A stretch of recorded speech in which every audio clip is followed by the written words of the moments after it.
Tenía 72 años cuando mi esposo de 5 décadas se levantó en aquella sala de audiencias y juró, con la mano en el pecho, que yo nunca había hecho nada más que gastar su dinero. Él no sabía que yo había guardado cada recibo, cada comprobante, cada prueba de los 40 años en los que sostuve a esa familia mientras él fingía ser el proveedor. El silencio que cayó cuando la verdad salió a la luz fue tan denso que podía sentir su peso sobre mis hombros. Deja en los comentarios desde qué país estás viendo este video. Quiero saber de dónde son. Nunca olvidaré aquel momento. Estaba sentada en esa silla dura, de madera vieja y barniz descascarado, en la sala de audiencias del juzgado. Mis manos temblaban, pero no de miedo. Temblaban de una rabia contenida que había tragado durante tantos años que ya se había vuelto parte de mí, como una piedra en el estómago que aprendes a cargar. Mi esposo, Antonio, estaba al otro lado de la sala. Tenía 74 años, pero aún mantenía esa postura erguida, ese aire de quien se cree dueño de la verdad. Traje gris bien planchado, corbata vino, cabello blanco peinado hacia atrás con gel. Siempre fue vanidoso, siempre se preocupó por la apariencia. Gerente de banco jubilado, respetado en la comunidad, miembro de la Asociación de Colonos, todo el mundo lo admiraba. Y entonces habló. Me miró fijamente a los ojos, con ese desprecio que yo conocía tan bien, y dijo fuerte, para que todos oyeran: Su señoría, esta mujer nunca trabajó un solo día en su vida. Durante 50 años de matrimonio, yo la mantuve, pagué todas las cuentas, puse comida en la mesa, le di techo, ropa, todo. Y ahora quiere la mitad de lo que es mío. ¿La mitad de mi sudor? Sentí que el estómago se me revolvía, no de tristeza, sino de una indignación tan profunda que mis dedos se pusieron blancos de tanto apretar el asa de mi bolsa negra de piel, esa que mi nieta me había regalado la Navidad pasada. A mi lado, la licenciada Cecilia, mi abogada, una mujer de unos 40 años, cabello castaño recogido en un chongo, puso su mano en mi brazo. Yo sabía lo que ese toque significaba. Calma, doña Mercedes, ha llegado nuestra hora. Porque pude haber gritado ahí mismo, pude haberme levantado de esa silla y lanzarle todo a la cara. Los 40 años costureando para afuera, despertándome a las 4 de la mañana para terminar vestidos de fiesta, trajes, pantalones, dobladillos interminables.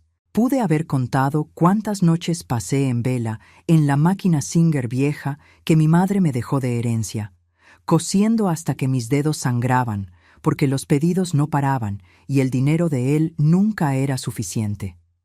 Pude haber gritado sobre las veces que llegaba a casa con olor a perfume barato, con excusas baratas sobre juntas que duraban hasta la medianoche, mientras yo terminaba un vestido de novia más para entregar al día siguiente. Pero no dije nada. Solo respiré profundo. Miré alrededor de esa sala. El olor a humedad mezclado con café recalentado. El aire acondicionado viejo rechinando en la esquina, goteando agua en una cubeta de plástico. Las paredes pintadas de un verde descolorido, pelándose en algunos puntos. El juez, un hombre de unos 60 años, cabello canoso, lentes de graduación gruesa, anotaba algo con una pluma azul. Mis ojos se fijaron en esa pluma. Era igual a la que yo usaba para anotar los pedidos en mi libretita. ¿Cuántos cuadernos no llené a lo largo de 40 años? ¿Cuántos nombres, cuántos vestidos, cuántos montos? Todo anotado meticulosamente, porque aprendí desde temprano que una mujer necesita protegerse. Mi madre siempre decía: Mercedes, guarda todo. Un día vas a necesitar demostrar que existes. Y tenía razón. El juez levantó la vista del papel, se acomodó los lentes y miró a Antonio. Mi esposo estaba sentado con ese aire de superioridad, como si ya hubiera ganado el caso antes de empezar. Siempre tuvo esa pose: gerente de banco, hombre de respeto, proveedor de la familia. Esa era la narrativa que le vendió a todo el mundo durante 50 años. Señor Antonio, dijo el juez con una voz cansada, de esas de quien ya ha visto tanta mentira en la vida que ya nada le impresiona. ¿Usted está afirmando bajo protesta de decir verdad que su esposa nunca trabajó durante el matrimonio? Antonio ni lo dudó. Se acomodó en la silla, se pasó la mano por el cabello blanco impecablemente peinado y respondió con esa convicción irritante que siempre me hizo querer gritar. Exactamente, su señoría. Ella se quedaba en la casa. Yo era el que pagaba todo. Luz, agua, teléfono, el súper, el seguro de gastos médicos. Todo. Tengo los comprobantes aquí, si usted gusta verlos. Todo a mi nombre. Todo de mi cuenta.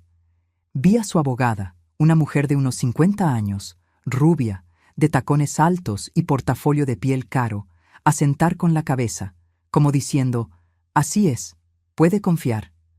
Vi a mi hija, Guadalupe, que estaba sentada en la banca de atrás, porque insistió en venir conmigo, apretar los puños. Ella sabía, mis hijos sabían, pero nadie más que yo. La licenciada Cecilia y Lourdes, mi comadre y mejor amiga, sabía cuánto había guardado. El juez tamborileó los dedos sobre la mesa, luego miró a la licenciada Cecilia. Licenciada, ¿la defensa tiene algo que declarar sobre esta afirmación? Cecilia se levantó despacio. Estaba impecable. Traje sastre negro, cabello recogido, ese aire de quien sabe exactamente lo que está haciendo. Puso su carpeta sobre la mesa, la abrió con calma y sacó de adentro una memoria USB. Una memoria roja, pequeñita, pero que cargaba 50 años de mi vida.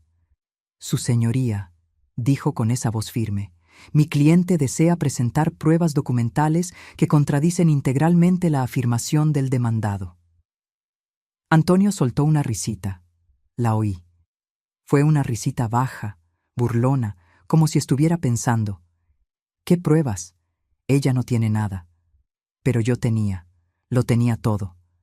El juez tomó la memoria, la conectó en su computadora. La sala se quedó en silencio, solo el sonido del ratón haciendo clic, de carpetas abriéndose. Y entonces el juez comenzó a bajar la pantalla despacio. Sus ojos iban bajando, bajando, bajando por la página. Vi el momento exacto en que lo entendió. Dejó de bajar, regresó al inicio, abrió una carpeta, luego otra, luego otra. Abrió un PDF, le dio zoom, leyó, y entonces, por primera vez desde que entramos en esa sala, vi a ese hombre de 60 años, que probablemente ya lo había visto todo en su carrera, fruncir el ceño. Se quitó los lentes, los limpió con la punta de la corbata, se los volvió a poner, miró de nuevo la pantalla. Señor Antonio, dijo el juez, y juro que se podía cortar la tensión de esa sala con un cuchillo. Aquí estoy viendo comprobantes de depósitos bancarios a nombre de la señora Mercedes Silva en el periodo de 1975 a 2025. Son recibos de pago por servicios de costura, 50 años de recibos. Cantidades que varían de 10,000 a 60,000 pesos mensuales, dependiendo de la época y la devaluación. El silencio que cayó fue absoluto. Oí a Antonio tragar saliva. Vi cómo el color desaparecía de su rostro. Señor Antonio, continuó el juez, aquí también estoy viendo un comprobante de transferencia de la señora Mercedes por la cantidad de 800,000 pesos, referente a la compra de un terreno en 1988, donde fue construida la casa donde usted reside actualmente. Este comprobante está certificado ante notario. ¿Usted tiene conocimiento de esto? Antonio abrió la boca, la cerró, la abrió de nuevo. Parecía un pez fuera del agua. Su señoría, eso fue... Y aquí, continuó el juez, ahora hojeando otras páginas en la pantalla, veo un recibo de 500,000 pesos referente a la construcción de la casa en 1990, pagado íntegramente por la señora Mercedes. Señor Antonio, solo para que yo entienda, la casa donde usted vive, cuyo terreno fue comprado por su esposa, cuya construcción fue pagada por su esposa, ¿usted me está diciendo que ella no trabajó? Sentí un escalofrío subir por mi espalda. No era de miedo. Era de algo que no sentía hace mucho tiempo. Era poder. Era la sensación de que, finalmente, alguien estaba viendo, alguien estaba escuchando, alguien estaba creyendo. Antonio intentó recomponerse, siempre fue bueno en eso. Siempre fue bueno para voltear las cosas, para hacerte dudar de tu propia realidad. Se ajustó la corbata, se aclaró la garganta. Su señoría, con todo respeto, mi exesposa hacía unos trabajitos de costura, sí, pero eso no es trabajo de verdad. Ella se quedaba en la casa, en la máquina de coser. No tenía patrón, no tenía horario fijo, no tenía responsabilidad. Yo sí trabajaba de verdad, en el banco, con presión, con metas. ¿Trabajitos? La voz de la licenciada Cecilia cortó el aire como una navaja. Su señoría, solicito permiso para presentar documentos complementarios. El juez asintió con la cabeza. Cecilia puso sobre la mesa una carpeta gruesa, pesada, llena de papeles. La abrió y empezó a sacar documento tras documento.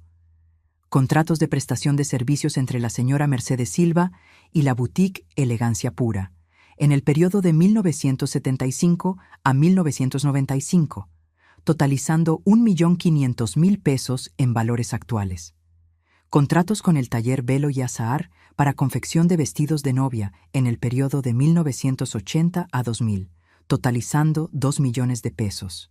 Contratos con la tienda Moda Fina para arreglos y ajustes en el periodo de 1990 a 2020, totalizando 1.200.000 pesos. Licenciada, dijo el juez levantando la mano.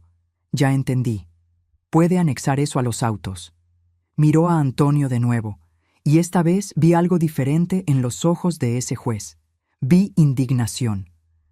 Señor Antonio, usted vino a esta audiencia bajo protesta de decir verdad y mintió. Usted no solo mintió, sino que intentó descalificar el trabajo digno de una profesional que sostuvo financieramente a esta familia durante décadas, mientras usted... Déjeme ver aquí en los estados de cuenta...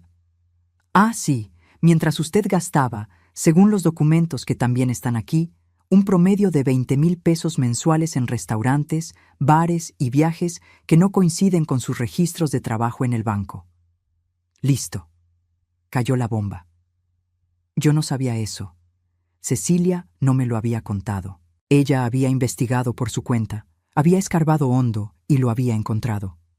La abogada de Antonio se levantó, intentando protestar, pero el juez levantó la mano de nuevo.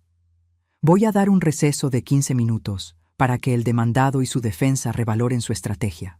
Porque, señores, voy a ser muy claro. Si seguimos por este camino, no va a ser solo la liquidación de la sociedad conyugal lo que va a pesar contra el señor Antonio. Habrá dolo procesal, habrá indemnización por daños morales y hasta puedo considerar desacato dependiendo de cómo se comporte usted de aquí en adelante. ¿Está entendido? Antonio estaba pálido, blanco, sudando. Me miró.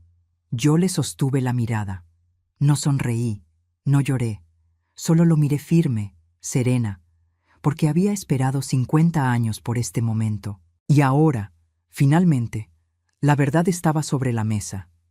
Pero para que entiendas cómo llegué hasta ahí, a esa sala de audiencias con una memoria roja llena de pruebas en la mano, necesito volver en el tiempo. Necesito contarte cómo empezó todo. Conocí a Antonio en 1973. Yo tenía 20 años. Acababa de terminar el curso de corte y confección en el que mi madre me había inscrito a los 15 años. Mi madre, doña Esther, era lavandera. Trabajaba para las familias ricas de Guadalajara, lavando y planchando ropa de sol a sol. Ella nunca estudió, nunca tuvo nada propio, vivía dependiendo de los patrones, y siempre me decía, Mercedes, tú no vas a ser como yo, tú vas a tener una profesión, tú vas a tener independencia. Ella juntó dinero durante años para pagarme ese curso. Era en un taller pequeño, en el centro de la ciudad. La dueña, doña Marieta, era una costurera famosa. Ella me enseñó todo, cómo cortar tela, cómo hacer moldes, cómo coser a mano y a máquina, cómo hacer acabados perfectos. Aprendí rápido, tenía gracia para eso. Mis manos eran ágiles, mis ojos atentos a los detalles. Cuando terminé el curso, a los 18 años, empecé a costurar para afuera. Mi madre me dio su máquina Singer, esa que le habían regalado de bodas. Era una máquina antigua, pesada, pero funcionaba perfectamente. Monté un rinconcito en el cuarto que compartía con mis 2 hermanas menores y empecé. Los primeros encargos vinieron de las vecinas.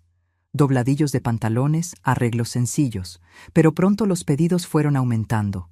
Vestidos, faldas, blusas. Cobraba barato porque era principiante, pero el trabajo era bueno. Las clientas regresaban y traían a otras. Fue en una fiesta de San Juan, en casa de una clienta, donde conocí a Antonio. Él tenía 22 años, era bancario junior, trabajaba en el Banco Nacional. Era guapo, tenía ese aire educado, formal. Usaba traje incluso en el calor, cabello siempre arreglado. Me conquistó. No voy a mentir. Era gentil conmigo, me trataba con respeto, me llevaba a caminar a la plaza, me presentaba a sus amigos. Anduvimos un año. Pidió mi mano en la sala de mi madre, de la forma correcta, formal, pidiendo la bendición. Mi madre se puso feliz. Ella creía que yo había tenido suerte. Un bancario, un hombre con futuro. Yo también lo creía. Nos casamos en 1974. Fue una fiesta pequeña, en la iglesia del barrio, solo familia y amigos cercanos. Rentamos una casa pequeña, de 2 piezas y cocina, en una colonia sencilla. Yo seguí costureando. Me había llevado mi máquina Singer conmigo. Monté mi espacio de trabajo en un rincón de la sala. Al principio, a Antonio hasta le parecía interesante. Les contaba a sus colegas del banco: mi esposa es costurera, hace unos trabajos muy bonitos. Me pedía que le arreglara su ropa, que le hiciera dobladillos a sus pantalones nuevos. Yo lo hacía con gusto. Pero las cosas empezaron a cambiar cuando me embaracé de Guadalupe en 1975. Recuerdo el día en que se lo conté. Estábamos cenando arroz, frijoles y un pedazo de carne que yo había logrado estirar para toda la semana. Él llegó cansado del banco, quejándose del gerente, de la presión. Esperé a que comiera un poco, que respirara, y entonces dije: Antonio, estoy embarazada. Se detuvo con el tenedor en el aire, me miró, no sonrió. No se levantó para abrazarme, solo dijo: está bien, entonces vas a tener que dejar de coser por un tiempo, ¿no? Embarazada no puedes estar sentada en la máquina todo el día. No dejé de hacerlo. No podía dejarlo. El dinero de él no era suficiente. El sueldo de bancario junior apenas pagaba la renta y la comida. Seguí cosiendo hasta el último mes de embarazo.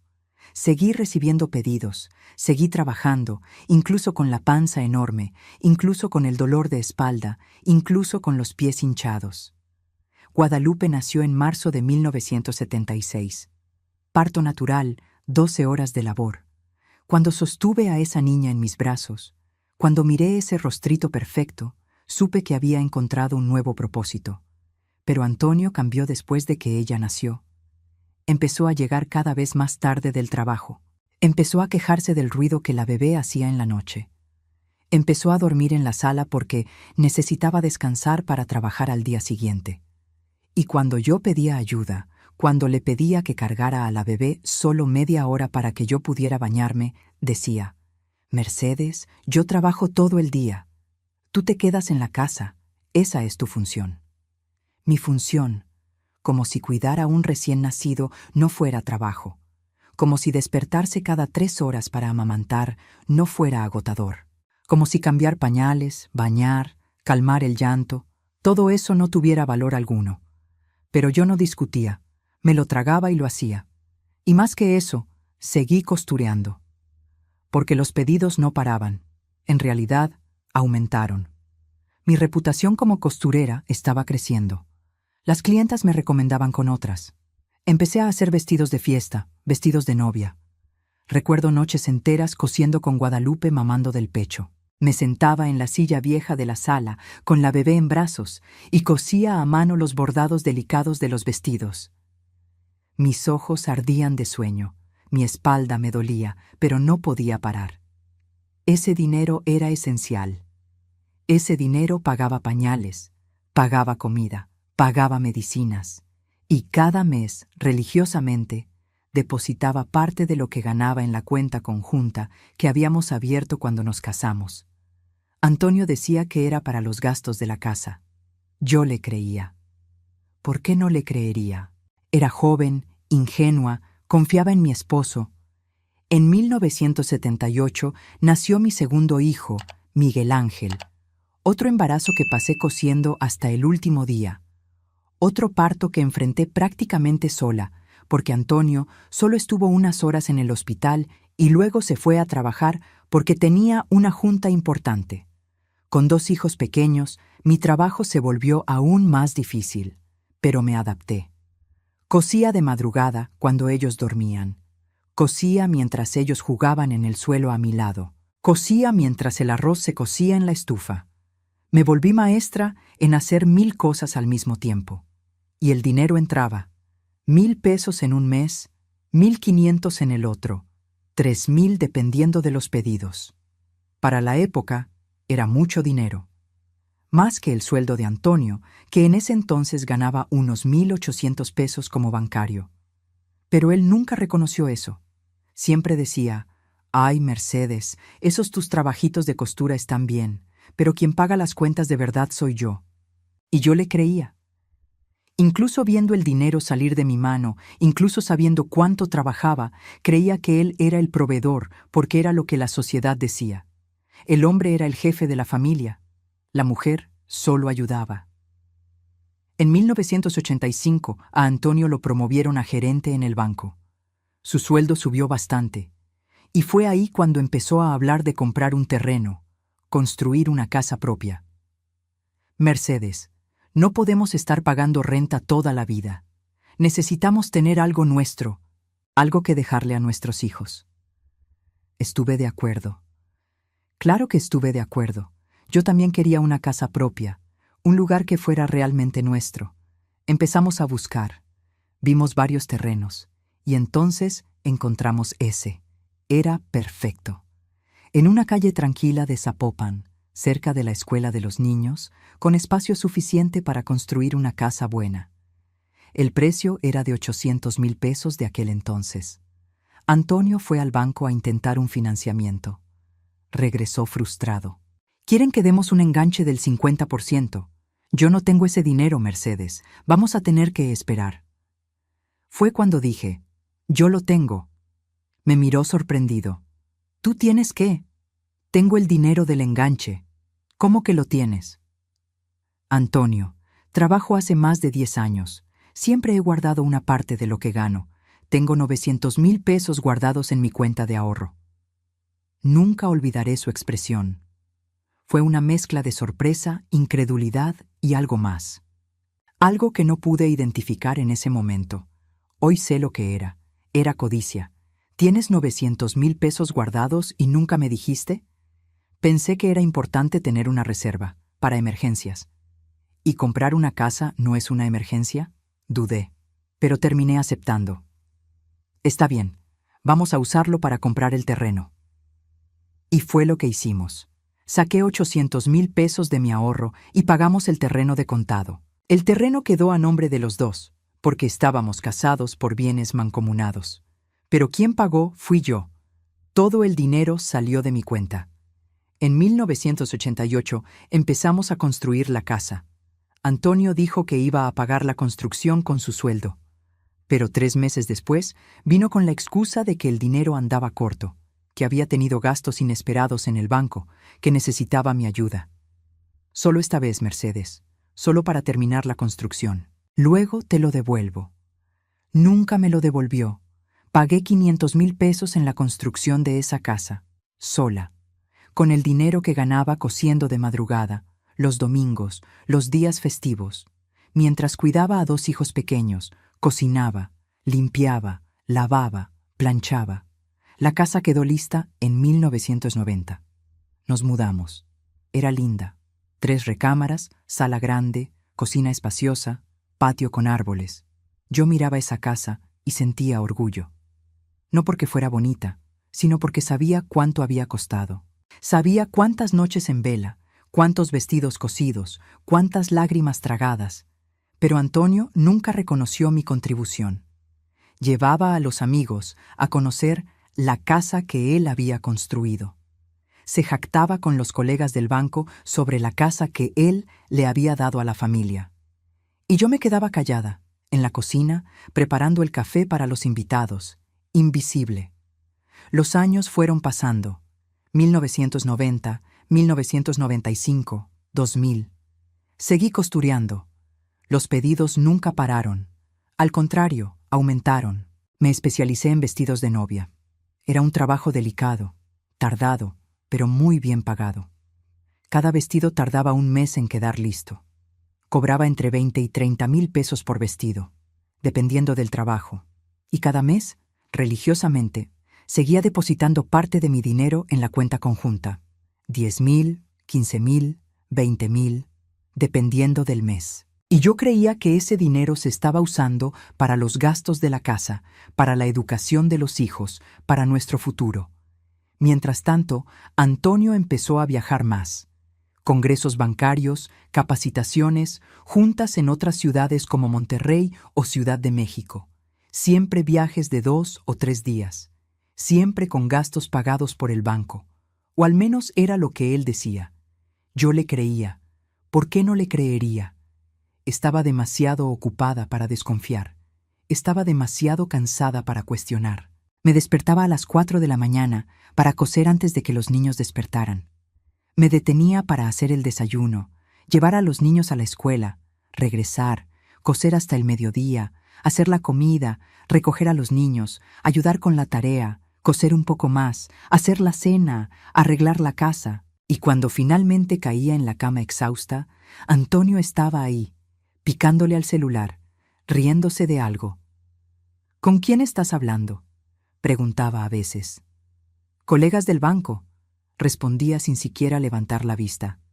Yo no insistía, no porque confiara plenamente, sino porque estaba demasiado cansada para pelear.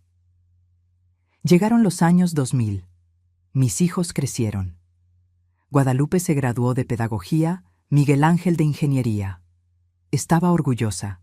Había logrado ayudar a pagar los estudios de los dos. Porque sí, yo ayudé. Mucho. La universidad era cara, los libros eran caros, el material era caro, y siempre que necesitaban algo, era a mí a quien venían, porque el papá decía que no podía, que el dinero estaba corto. En 2005, Guadalupe se casó. Quería una boda bonita, sencilla, pero bonita. Me pidió que le hiciera su vestido. Lo hice con todo el amor del mundo. Un vestido blanco, de encaje, con bordados delicados. Me tomó 2 meses terminarlo. No le cobré nada, claro. Era mi hija, pero todo el resto de la boda ayudé a pagarlo. La fiesta, el banquete, la decoración. 300,000 pesos, la mitad del costo la pagué yo. Antonio pagó la otra mitad, quejándose por cada centavo gastado. En 2008, Miguel Ángel se casó también. Otra boda, otros gastos, otros 250,000 pesos de mi parte. Yo tenía 55 años. Mi cuerpo ya reclamaba el trabajo pesado. Mis manos me dolían de tanto coser. Mi vista estaba cansada. Pero no podía parar, porque incluso con los hijos criados, incluso con la casa pagada, las cuentas seguían llegando. Y el dinero de Antonio nunca era suficiente. Fue en 2010 cuando empezaron los nietos. Guadalupe tuvo gemelos, un niño y una niña. Miguel Ángel tuvo una niña. De repente era abuela de 3 niños hermosos. Y me encantaba ser abuela. Me encantaba cuidarlos los fines de semana, hacerles de comer, coserles ropita. Pero fue también en esa época cuando empecé a notar cosas raras. Antonio estaba diferente, más distante. Pasaba más tiempo en el celular, salía más, siempre con excusas. Una cena con colegas jubilados del banco, una carne asada en casa de un amigo, una reunión de la Asociación de Colonos. Yo no cuestionaba. Estaba cansada. Con 57 años, mi cuerpo ya no aguantaba más coser 10 horas al día. Había bajado un poco el ritmo, aceptaba menos pedidos, pero aún así seguía trabajando porque era lo que sabía hacer. Era mi identidad. Yo era Mercedes la costurera. Fue en 2015 cuando mi vida cambió. No de forma dramática, sino de forma definitiva. Estaba en casa, cosiendo un vestido de fiesta, cuando sonó el timbre.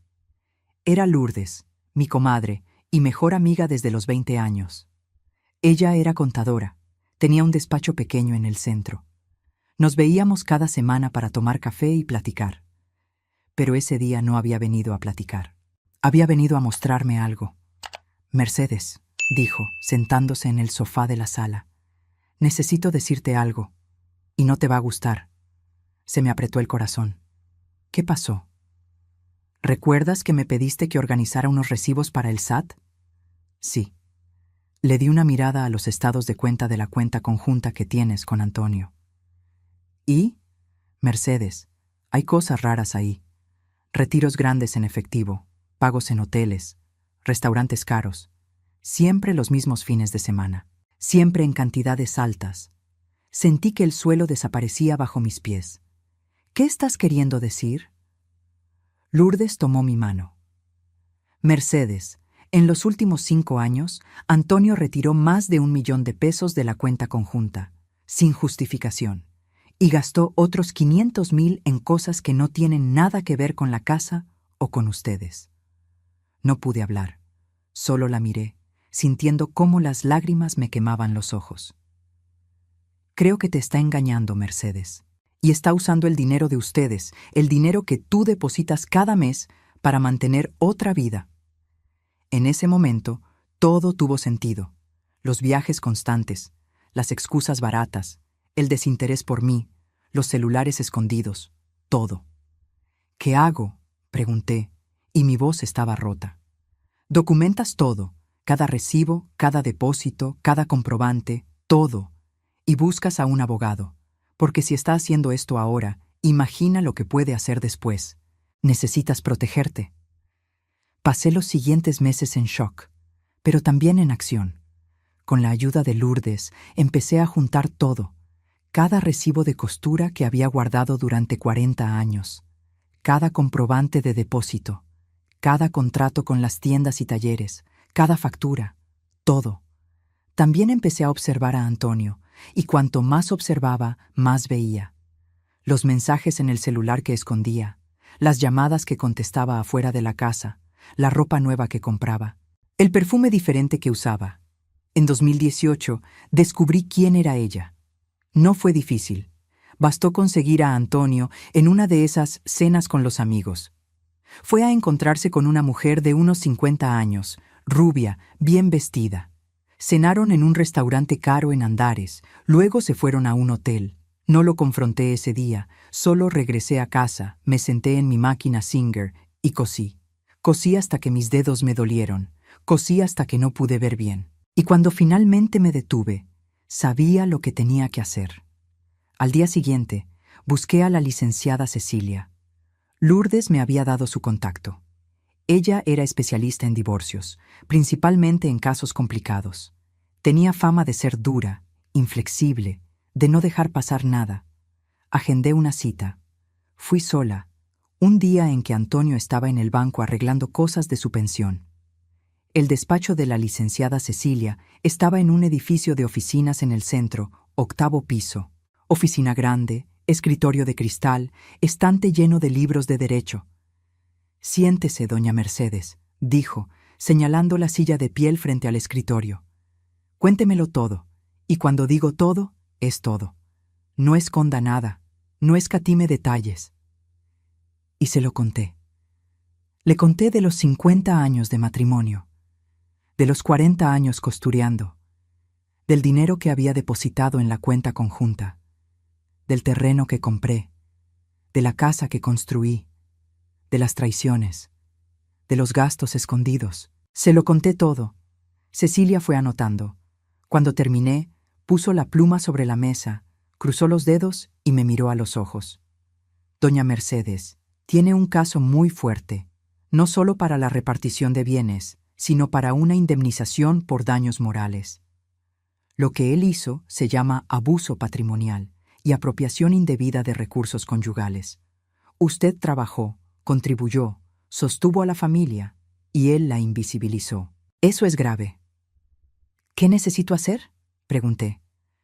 «Primero, necesitamos todo documentado. Estados de cuenta, comprobantes, recibos, contratos, todo. Segundo, necesitamos testigos. Alguien que pueda confirmar que usted siempre trabajó. Tercero, Voy a contratar a un investigador privado para documentar sus traiciones. ¿Investigador privado? Me asusté.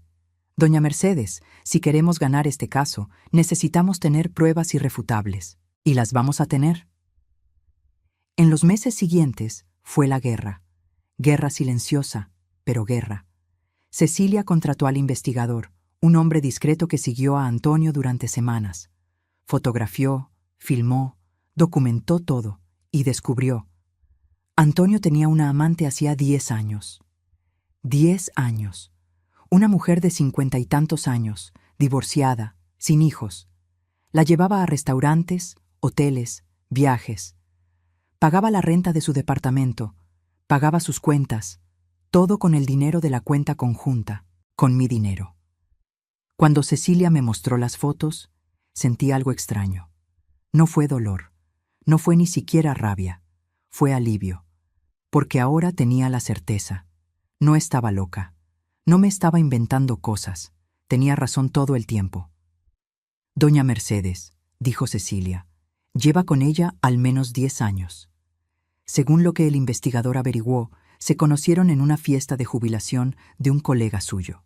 Empezó como una aventura, se volvió una relación.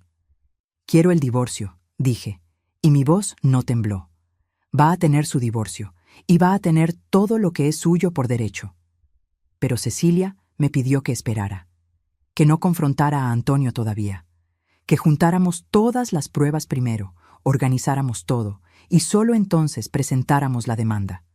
Si lo hacemos de la forma correcta, ni siquiera va a saber qué le pasó. Y fue exactamente lo que hicimos. Durante los 2 años siguientes, entre 2018 y 2020, seguí viviendo esa vida de apariencias, haciendo la cena, durmiendo al lado de él, fingiendo que todo estaba bien. Mientras tanto, Cecilia armaba un expediente completo, estados de cuenta, comprobantes, contratos, fotos, videos, conversaciones. Fue difícil. Fue una de las cosas más difíciles que he hecho en mi vida. Fingir que no sabía, fingir que no veía, pero sabía que era necesario. Era la única forma de garantizar que tendría justicia al final. En 2020 llegó la pandemia. El mundo se detuvo. Pero mi vida siguió. Seguí costureando, ahora también cubrebocas de tela que vendía para ayudar a la gente. Seguí depositando dinero en la cuenta conjunta. Seguí siendo invisible. Pero en 2022 decidí, ya basta. No aguantaba más fingir. No aguantaba más vivir en esa mentira. Fue un domingo en la mañana. Antonio estaba en la sala, viendo el fútbol. Llegué, apagué la televisión y dije, necesitamos hablar. Me miró irritado. Mercedes, estoy viendo el partido. Quiero el divorcio. Silencio. Parpadeó, procesó y entonces soltó una carcajada burlona. ¿Quieres el divorcio? ¿Tú, Mercedes? Por el amor de Dios. ¿Qué vas a hacer de la vida sin mí? No tienes dinero, no tienes nada. Eres una costurera retirada, dependes de mí. Y fue en ese momento cuando algo cambió dentro de mí. No sentí rabia, no sentí amargura. Sentí lástima. Lástima de un hombre tan arrogante que ni siquiera podía ver su propia caída. Está bien, Antonio, dije calmadamente. Vas a recibir los papeles del divorcio por notificación judicial y nos vemos en el juzgado. La bomba explotó una semana después. Antonio recibió la notificación en la casa. Yo estaba en mi rincón de costura cuando oí su grito. «Mercedes, Mercedes, ven aquí ahora mismo». Bajé despacio. Estaba en la sala, con el papel en la mano, el rostro rojo de rabia. ¿Qué es esto?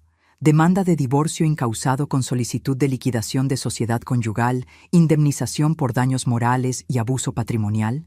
¿Te volviste loca? No, respondí con calma. Desperté. No vas a conseguir nada, Mercedes, nada. Esta casa es mía, yo la pagué. Yo te mantuve durante 50 años. Tú no trabajas, no tienes derecho a nada. Ya lo veremos, dije, y subí de regreso a mi cuarto. Se quedó gritando unos minutos. Luego salió azotando la puerta. Desapareció.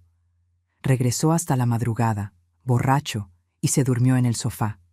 A partir de ahí, La guerra fue abierta. Él contrató a una abogada, una mujer que supe después que era conocida por ser agresiva, por usar tácticas de intimidación. Intentó llamarme varias veces. Nunca contesté. Todo pasaba por Cecilia. Antonio intentó vaciar la cuenta conjunta. Transfirió casi todo lo que había a una cuenta solo a su nombre. Pero Cecilia había previsto eso.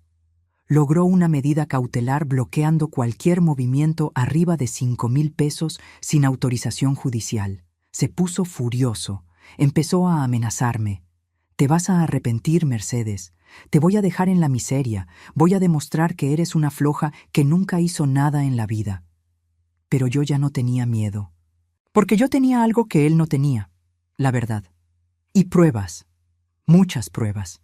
La audiencia de conciliación se programó para inicios de 2023.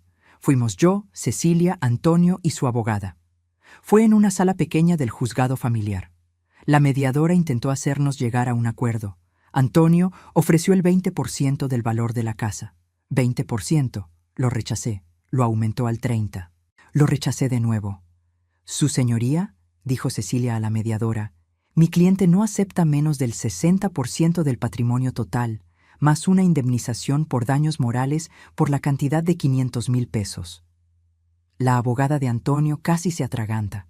«Eso es un absurdo. Mi cliente mantuvo a esta mujer durante 50 años. ¿Mantuvo?» Cecilia sonrió.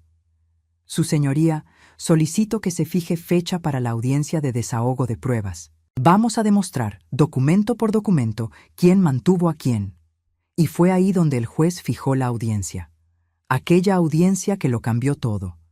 Pero hay una cosa que pasó en la semana antes de la audiencia, que necesito contar. Antonio intentó comprarme de nuevo. Apareció en la casa una noche con flores. Rosas amarillas, mis favoritas.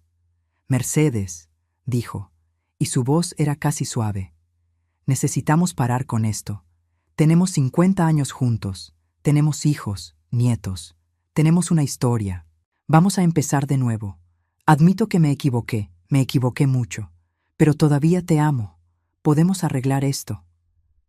Tomé las flores, las miré, y entonces hablé, con la voz más tranquila que he tenido en mi vida.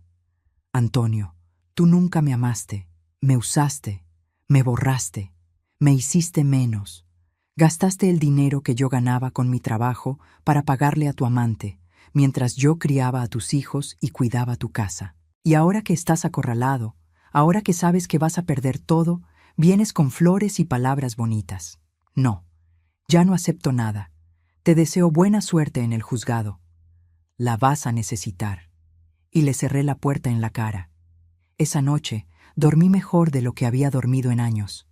Cuando regresamos a la sala de audiencias después de esos 15 minutos de receso, el clima había cambiado completamente. Antonio entró cabizbajo, la corbata floja, sudando. Su abogada tenía esa expresión tensa de quien sabe que perdió el control. Yo entré tranquila, con la frente en alto, con Cecilia a mi lado. El juez ya estaba sentado. Nos miró por encima de sus lentes. «Vamos a proseguir. Señor Antonio, ¿usted y su abogada tuvieron tiempo para revalorar su posición?» Su abogada se levantó. Intentó retomar el control. «Su señoría, mi cliente reconoce que hubo un malentendido en cuanto a la aportación de la solicitante. Sin embargo...» «Licenciada», interrumpió el juez, y su tono era de alguien que ya no tenía paciencia. «Voy a ser muy directo. Pasé los últimos 15 minutos analizando los documentos que la defensa de la solicitante presentó, y tengo algunas conclusiones». Miró a Antonio. «Señor Antonio, usted mintió bajo protesta. Usted intentó descalificar el trabajo de una profesional respetada que sostuvo a esta familia durante décadas. Y más, según los estados de cuenta que están aquí, usted desvió recursos conyugales para fines personales, incluyendo el mantenimiento de una relación extramarital». La sala se quedó en silencio absoluto. «Eso no es solo mala fe, eso es crueldad, y yo no voy a solapar eso». Se dirigió a la abogada de Antonio. «Licenciada, voy a dar una última oportunidad a su cliente. O acepta una propuesta justa, que reconozca la aportación de la señora Mercedes, o voy a juzgar esta acción con base en lo que vi aquí, y le garantizo que la sentencia no será favorable. Además de la repartición desproporcional, otorgaré una indemnización por daños morales por una cantidad considerable. ¿Está claro? La abogada tragó saliva. Le susurró algo al oído a Antonio. «Su señoría, ¿podemos tener unos minutos para hablar con la contraparte?» 5 minutos. Salimos al pasillo. Cecilia me llevó a un cuartito vacío. Lo logró doña Mercedes. Se rompió. 2 minutos después, la abogada de Antonio tocó la puerta. «Mi cliente acepta el 60% del patrimonio para la señora Mercedes. Acepta pagar 500,000 de indemnización por daños morales». Cecilia me miró. Lo pensé. Pensé en los 50 años, en las madrugadas costureando, en el dinero desviado, en las humillaciones. «No». La abogada parpadeó. «¿Cómo que no? 60% del patrimonio, 500,000 de indemnización, y que firme un documento reconociendo públicamente que siempre trabajé, que contribuí financieramente y que sus alegaciones fueron falsas». La abogada salió. Regresó 2 minutos después. «Acepta». Y fue así. En ese cuartito frío, sin ventanas, del juzgado, gané. No solo el proceso, recuperé mi dignidad. Regresamos a la sala. El juez escuchó los términos, mandó a sentar todo. Entonces me miró. «Señora Mercedes, quiero que sepa que casos como el suyo son más comunes de lo que deberían ser. Mujeres que trabajan, que contribuyen, que sostienen y son borradas. Espero que esta sentencia sirva como recordatorio de que la justicia puede tardar, pero llega. Le deseo mucha suerte en su nueva vida». Sonreí. Agradecí. Y salí de esa sala con la frente en alto. Pero cuando estaba bajando las escaleras del juzgado, Antonio vino detrás de mí. Me alcanzó en el estacionamiento. «Mercedes, espera». Me detuve. Volteé. Estaba acabado. Ojos rojos, manos temblando. «Yo lo siento mucho, por todo. Fui un idiota, un cobarde. ¿Será que no podemos intentar de nuevo?» ¿Y saben qué sentí? Lástima. «Antonio, tú no me amas. Nunca me amaste. Amabas la idea de tener una mujer que te sirviera, que fuera invisible.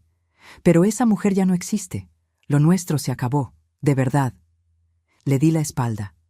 Me subí al coche. Cerré la puerta. Sujeté el volante. Y finalmente dejé que las lágrimas cayeran. Pero no eran lágrimas de tristeza.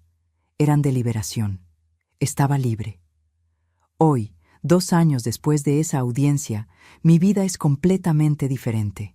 Recibí mi parte del patrimonio. Compré un departamento pequeño, solo mío, cerca de la casa de mi hija Guadalupe.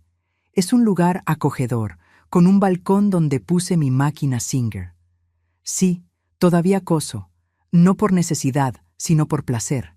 Hago ropita para mis nietos, coso para algunas amigas, pero ahora lo hago porque quiero, no porque tengo que hacerlo.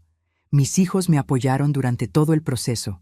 Guadalupe me dijo que siempre supo que yo trabajaba mucho, que siempre admiró mi fuerza. Miguel Ángel me pidió perdón por no haberme dado cuenta antes de cuánto me minimizaba su padre. Antonio se casó con la amante 6 meses después del divorcio. Lo supe por amigos en común. No sentí nada. Ni rabia, ni celos, ni dolor. Solo indiferencia. Intentó acercarse a los hijos, pero la relación quedó fracturada. Ellos no pueden perdonar las mentiras, la forma en que me trató.